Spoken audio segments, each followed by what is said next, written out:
তারা সুন্দরী পার্কে বড়বাজার সর্বজনীন দুর্গা উৎসব কমিটির দুর্গাপুজো উদ্বোধন হয়ে গেল। বিধায়ক বিবেক গুপ্তা পুজোর উদ্বোধন করেন। আজকাল পুজো কমিটিরা সব থিমের উপরে গুরুত্ব দেন, কিন্তু এই পুজো কমিটি প্রতিমার উপর গুরুত্ব দেন। কমিটির সম্পাদক শিবজি বলেন, আমরা সাবেকিয়ানার উপরে গুরুত্ব দেই। বিশিষ্ট অতিথি হিসেবে উপস্থিত ছিলেন স্থানীয় বিধায়ক বিবেক গুপ্তা মহাশয় এবং আরও অন্যান্য ব্যক্তিবর্গ। আজকে এই যে বাংলা আছে, আমাদের বাংলায় নারী প্রধান দেশ একে বলা যায়। এখানে শক্তির পুজো হয়। নারীকে যত সম্মান এই বাংলায় পাওয়া যায় আমি মনে করি না কি অন্য জায়গায় পাওয়া যায়। কিন্তু আজকে কোনো ছোট ছোট কিংবা বড় বড় একটা ঘটনা ঘটলে সব সমাজ কিন্তু খারাপ হয়, সমাজের মধ্যে একজন দুজন খারাপ হয়। কিন্তু আমাদের কি উত্তরদায়িত্ব? আমাদের উত্তরদায়িত্ব খারাপকে চিহ্নিত করে দণ্ড দেওয়া আর সমাজকে একসঙ্গে নিয়ে এই নারী শক্তিকে সম্মান দিয়ে আগে চলা। বাস এটাই আমি বলবো। কি নাম দাদা আপনার? আমার নাম সঞ্জয় উপাধ্যায়। এই 82 বছর 82 আমরা পুরো করতে যাচ্ছি। এই একবার শান্তিপ্রিয় পুজো, এখানে কোনো হো হাল্লা নাই। পুজো মতো মাকে দেখলে আমি বুঝবেন এখানে পুজো হচ্ছে। এখানে কোনো পার্টি রঙ আমরা আজ আসতে দিই না। এখন দেখলেন টিএমসি এমএলএ এসেছিলেন, অনেক কংগ্রেস নেতা এসেছিল, অনেক সিপিএম নেতা এসেছিল। এখানে সব মিলিয়ে সবার ধর্ম হচ্ছে ধর্ম পালন। পুজোর বিশেষত্বটা কি? স্ট্যাটাস, আমাদের ঠাকুর স্ট্যাটাস। আর মাঠে ঢুকলে মনে হবে পুজোটা ঢুকতে যাচ্ছে। এখানে হো হাল্লা মারামারি না, শান্তিপ্রিয় পুজো ভোগ করতে পারে। পরিবেশটা খুব সুন্দর, সব পরিবেশটা এখানে খুব সুন্দর। পূজা করার মতন আসলে আপনার নিজেই আপনার মূলত না অফিস অনেক আছে। মূলত আপনারা প্রতিমার উপরে বেশি গুরুত্ব দেন। মানে প্রতিমার উপরে বেশি গুরুত্ব দেন।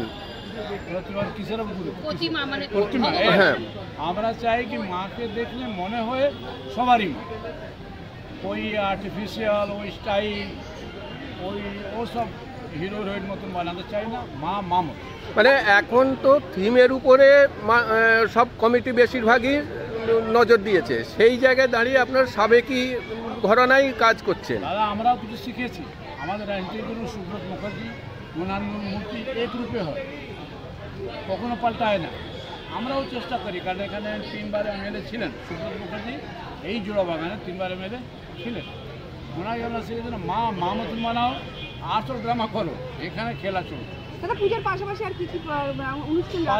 পুজোর আগে কিছুদিন আগে আমরা ব্লাড ডোনেশন করেছিলাম, তার আগে আমরা বস্ত্র বিতরণ করেছিলাম। আমরা সবসময় কমিটি কিছু না কিছু, কারণ পুজো মানেই যে এখন বিধায়ক বলে গেলেন যে অভাবগ্রস্ত মানুষ যারা কিছু মানে পাওয়ার জন্যে বেটা ওয়েট করছে, তাদের কিছু দাও, ওদের মুখে হাসি আসে।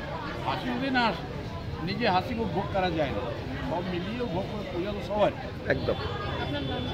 শিবজি পান্ডে এই পুজোর সম্মানে আজকে পশ্চিমবঙ্গ আমাদের মাননীয় মুখ্যমন্ত্রী নারী এবং যারা একটা যে ব্যাখ্যা করছে, এখন খুব ব্যাখ্যা করছে কি এখানে নাকি নারীরা সুরক্ষিত নয়।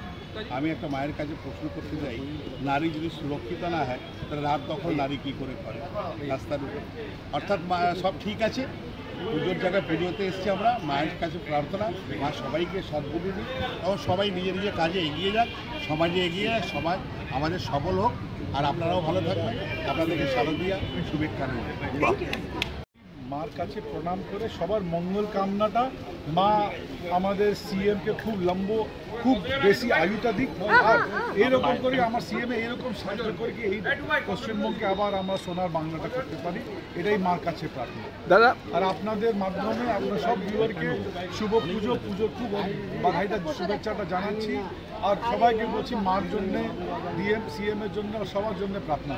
দাদা, দুর্গাপুজো ইউনেস্কোর সম্মান পেয়েছে এবং কার্নিভালটা একটা অন্য রূপে নিয়ে গেছেন মাননীয় মুখ্যমন্ত্রী, এই নিয়ে কি বলবেন? দেখুন, মাননীয় মুখ্যমন্ত্রী সবসময় বলেন ধর্ম নিজে নিজে উৎসব সবার। মাননীয় মুখ্যমন্ত্রী দুর্গা পূজাকে একটা বাঙালি উৎসবকে পুরো পৃথিবীর উৎসব করে দিয়েছে। দুর্গা পুজোর সময় আমি তো দিল্লি, আমি আজকে কোনো কাগজে পড়ছিলাম আয়ারল্যান্ড, ডাবলিন, কোথায় কোথায় পুরো বিশ্বতে কোথায় কোথায় পুজো হচ্ছে। সবার কাছে মার ভালো আশীর্বাদ যাবে, এটা দিদিমণি করে দিয়েছে। এই কার্নিভালে দেখা যাচ্ছে যে দেশ বিদেশ থেকে অনেক পর্যটক আসছেন এই কার্নিভাল দেখার জন্য। এটা বাংলার জন্য, এটা দেখুন, এটা হচ্ছে আমাদের সিএম এর ফোরসাইট, আমাদের সিএম এর ভিশন, অভিষেক দার একটা যুক্তি ওনাদের।